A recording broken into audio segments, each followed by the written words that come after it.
সম্পর্ক বদলে গেল একটি পলকে, কে আপন কে যে পর হলো রে। হাসিনা ইন্ডিয়া যখন গেল রে, পাচাটার লোক সবাই পল্টি নিল রে। হো হাসিনা ইন্ডিয়া যখন গেল রে, পাচাটার লোক সবাই পল্টি নিল রে। আসলে এই গানটা গাওয়ার রিজন হচ্ছে, কিছুক্ষণ আগে আমি একটা ভিডিও দেখেছি যেখানে আমাদের বাংলাদেশের কিছু পুলিশ কর্মকর্তা আন্দোলন করছেন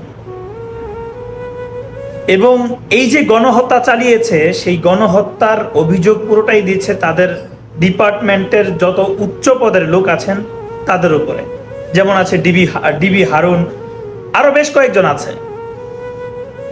আমার তাদের কাছে একটা প্রশ্ন, মানে এখন ফান্দে পড়ছে ঠিক তেমনি পল্টি নিয়ে নিতেছে। এই যে এখন আন্দোলন করছেন, আন্দোলনটা যখন ছাত্র সমাজ আমাদের আন্দোলন করেছিল তখন কেন তাদের সঙ্গ দেননি? আজকে বিষয়টা এমন হইল না যে বিপদে পড়ে এখন আপনারা পল্টি নিয়ে নিচ্ছেন। আর যে গণহত্যা চালিয়েছে, আপনি যে উচ্চ পদের কর্মকর্তাদের উপর আপনারা অভিযোগ দিচ্ছেন, তারা তো এসে কখনো গণহত্যা করেনি। আপনারা চাকরির ভয়ে যখন গণহত্যা করেছেন, আপনারা তো চাইলেই পারতেন তখন রিজাইন করে দিতে চাকরির। আর এখন অনেক বড় বড় কথা বলতেছেন তাদেরকে অভিযোগ দিয়ে যে আমাদের কোনো দোষ ছিল না। তবে যাই হোক, একটা কথা বলি, দেশে শান্তি চাই। বিষয়টা এমন নয় যে আপনারা এখন পল্টি নিয়ে নিছেন বলে ছাত্র সমাজের মানুষ যত আছেন তারা আপনাদের উপরে জোর জুলুম করবে না, সেটা করবে না।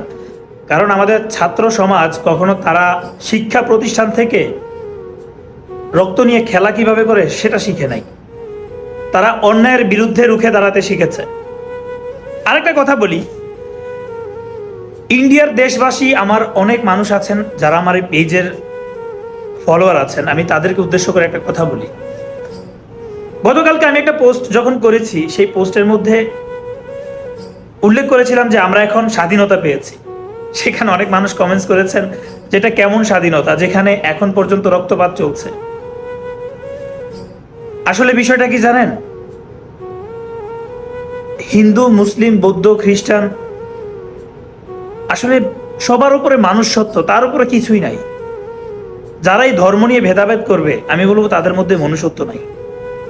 আমি এমনও শুনেছি আমাদের মুসলিম ধর্মের অনেক ছেলে পেলে আছেন যারা কিনা মন্দিরে যে পাহারা দিচ্ছেন যেন কেউ কোনো রকমে আইসা কোনো সহিংসতা তৈরি না করতে পারে।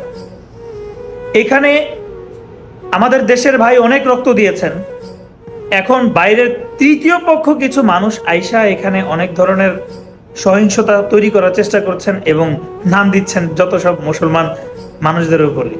কিছুদিন আগেও যখন গণহত্যা চলেছে, ইন্ডিয়ার অনেক মানুষই প্রতিবাদ করেছে। এখন একটা প্রাণের, মানে শেখ হাসিনার একটা প্রাণ কেন, তার টাকা পয়সা আছে বলে তার প্রাণের অনেক মূল্য।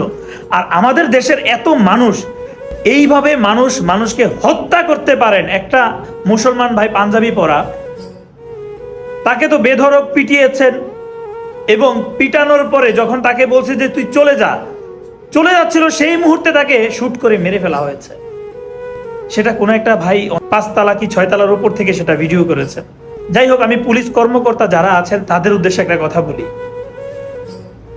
ভাই এখন যারা উচ্চ পদে আছে তাদের উপরে যত রকমের অভিযোগ দিয়ে আপনারা তাদের উপরে সবকিছু, মানে এখন এক কথাই আপনারা নিজেরা এখন অভিযোগ তুলেছেন, তারা যা করার করেছে, আপনারা কিছুই করেন নাই। ভাই তারা তো রাস্তায় নেমে আইসা তারপরে তো আমাদের এই যে জনগণ আছে তাদের উপর নির্যাতন করে নাই, করছেন তো আপনারাই। আসলে কি জানেন, আপনারা হচ্ছেন সুবিধা পার্টি।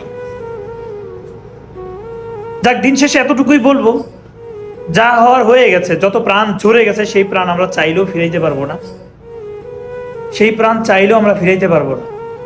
কত মায়ের বুক যে খালি হয়েছে সেটা আজকে একটা ভিডিও যখন দেখেছি, মানুষ বাঁচার জন্য কি না করে, ওই মানুষগুলো বাঁচতে চেয়েছে কিন্তু বাঁচতে দেয়নি, বাঁচতে দেননি আপনারা।